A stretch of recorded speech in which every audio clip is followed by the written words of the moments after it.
ಕೆಯುಡಿ ಅಧ್ಯಕ್ಷರಾಗಿರ್ತಕ್ಕಂಥ ಗೋಪಾಲ್ ರೆಡ್ಡಿ ಅವರೇ, ಪುರಸಭಾ ಅಧ್ಯಕ್ಷರಾಗಿರ್ತಕ್ಕಂಥ ಗೋವಿಂದ ಅವರೇ,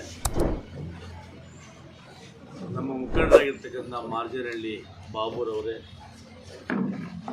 ತಾಲೂಕ್ ಪಂಚಾಯಿತಿಯ ಮಾಜಿ ಅಧ್ಯಕ್ಷರಾಗಿರ್ತಕ್ಕಂಥ ಮಹದೇವಣ್ಣವರೇ, ಬಂಗಾರಪೇಟೆ ಬ್ಲಾಕ್ ಅಧ್ಯಕ್ಷರಾಗಿರ್ತಕ್ಕಂಥ ಚಂದ್ರಕುಮಾರ್ ಅವರೇ, ಕಾರಳಿ ಗ್ರಾಮ ಪಂಚಾಯತ್ ಅಧ್ಯಕ್ಷರಾಗಿರ್ತಕ್ಕಂಥ ಶ್ರೀನಿವಾಸ್ ಅವರೇ, ಬಂಗಾರಪೇಟೆ ಪುರಸಭಾ ಅಧ್ಯಕ್ಷರಾಗಿರ್ತಕ್ಕಂಥ ಶಬ್ಬಿ ಅವರೇ, ಎಲ್ಲ ಪತ್ರಕರ್ತ ಮಿತ್ರರು, ವಿಶೇಷವಾಗಿ ಈ ದಿವಸ ಕೋಲಾರ ಏನು ನಾವು ಜಿಲ್ಲಾ ಹಾಲು ಉತ್ಪಾದಕ ಸಂಘ ಅಂತ ಹೇಳ್ತೀವಿ, ಹಿಂದೆ ಕೋಚಿಪುಲ್ ಅಂತ ಹೇಳ್ತೀವಿ, ಇವತ್ತದು ಕೋಲಾರ ಜಿಲ್ಲಾ ಹಾಲು ಉತ್ಪಾದಕ ಸಂಘ ಅಂತೇಳಿ ಹೊಸದಾಗಿ ಇವತ್ತು ನಮಗೆ ನಾಮಕರಣ ಆದ ನಂತರ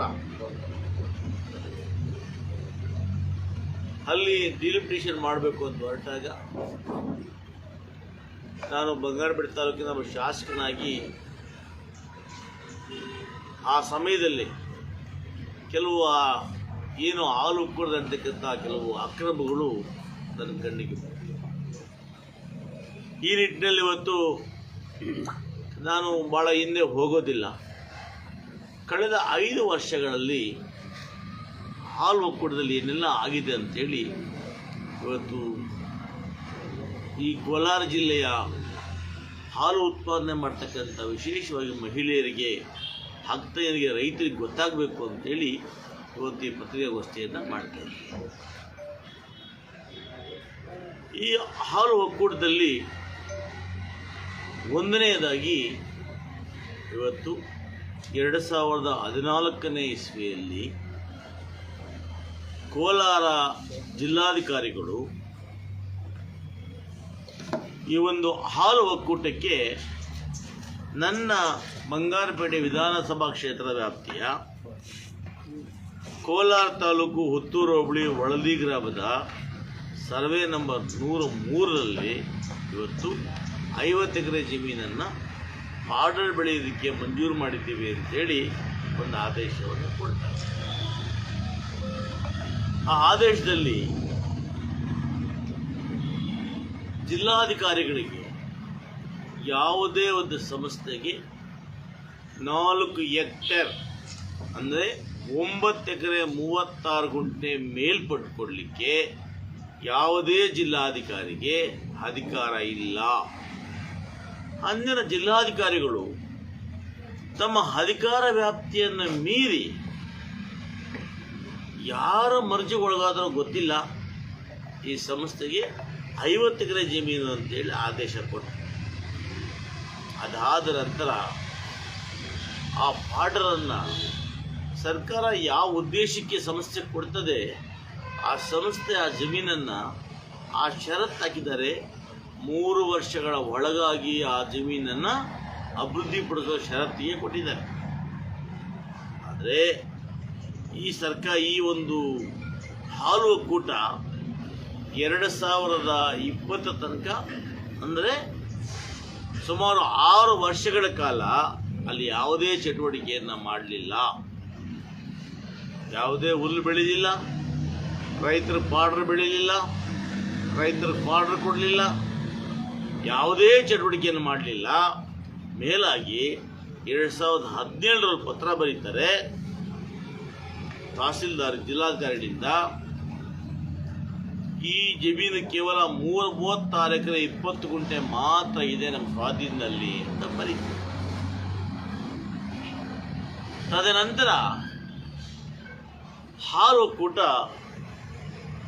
ದೌರ್ಜನ್ಯವಾಗಿ ಅಲ್ಲಿ ಏನು ಮೊರಾರ್ಜಿ ದೇಸಾಯಿ ಶಾಲೆಗೆ 50 ಎಕರೆ ಮಂಜೂರಾಗಿತ್ತು ಆ ಜಮೀನನ್ನು ಸೇರಿಸ್ಕೊಂಡು ದೌರ್ಜನ್ಯವಾಗಿ ಅದಕ್ಕೆ ಕಾಂಪೌಂಡ್ ಹಾಕೋ ಕೆಲಸವನ್ನು ಮಾಡ್ತಾರೆ. ಕಾಂಪೌಂಡ್ ಹಾಕಬೇಕಾದ್ರೆ ದುರಸ್ತಾಗಿಲ್ಲ, ಸರ್ವೆ ಸ್ಕೆಚ್ ಆಗಿಲ್ಲ, ಕೋಡಿ ಆಗಿಲ್ಲ, ಬೇರೆ ನಂಬರ್ ಆಗಿಲ್ಲ. ಯಾಕಂದರೆ ಆ ಹೊಳದಿಗದ ಒಟ್ಟು ವಿಸ್ತೀರ್ಣ ಇವತ್ತು ನಮಗೆ 536 ಎಕರೆ ಇದೆ. ಇಷ್ಟು ವಿಸ್ತೀರ್ಣದಲ್ಲಿ ಕೋಚಿಮಲ್ಗೆ ಎಷ್ಟು ಬಂದಿದೆ ಅಂತೇಳಿ ಯಾವುದೇ ಸರ್ವೆ ದಾಖಲೆಗಳಲ್ಲಿ ಕೂಡ ನಮೂದಾಗಿಲ್ಲ.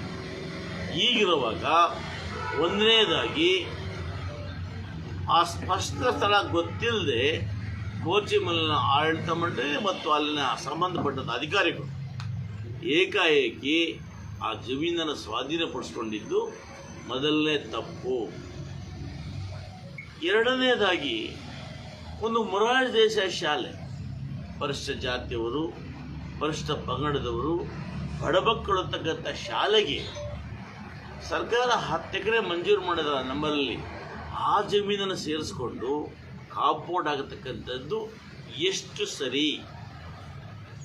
ಆ ಬಡ ಮಕ್ಕಳ ಜಾಗವನ್ನು, SC/ST ಮಕ್ಕಳ ಜಾಗವನ್ನು ನೀವು ಕಬಳಿಕೆ ಮಾಡಿಕೊಂಡು ಕಾಂಪೌಂಡ್ ಆಗ್ತಕ್ಕಂಥದ್ದು ಎಷ್ಟು ಸರಿ? ಅದಾದ ನಂತರ ನೀವು ಅಲ್ಲಿ ಸೋಲಾರ್ ಫೆನ್ಸ್ ಮಾಡಲಿಕ್ಕೆ ಹೋಗ್ತೀವಿ.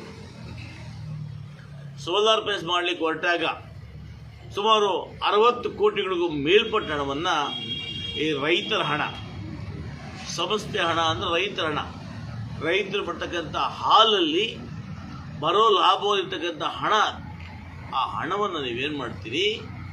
ಯಾವುದೇ ಭೂ ಪರಿವರ್ತನೆ ಮಾಡಿಸದೆ ಸ್ಪಷ್ಟ ಉದ್ದೇಶಕ್ಕೆ ಪಂಚಾಯಿತಿಯಿಂದ ಅನುಮತಿ ಪಡೆಯದೆ ಸರ್ಕಾರದಿಂದ ಆ ರೆವಿನ್ಯೂ ಇಲಾಖೆಯಿಂದ ಯಾವುದೂ ಅನುಮತಿ ಪಡೆಯದೆ ನೀವು ಏಕಾಏಕಿಯಲ್ಲಿ ಕಮರ್ಷಿಯಲ್ ಸೋಲಾರ್ ಪ್ಯಾನಲ್ಸನ್ನು ಮಾಡಿರ್ತಕ್ಕಂಥದ್ದು ಇದು 100ಕ್ಕೆ 100ರಷ್ಟು ಕಾನೂನು ಬಾಹಿರ.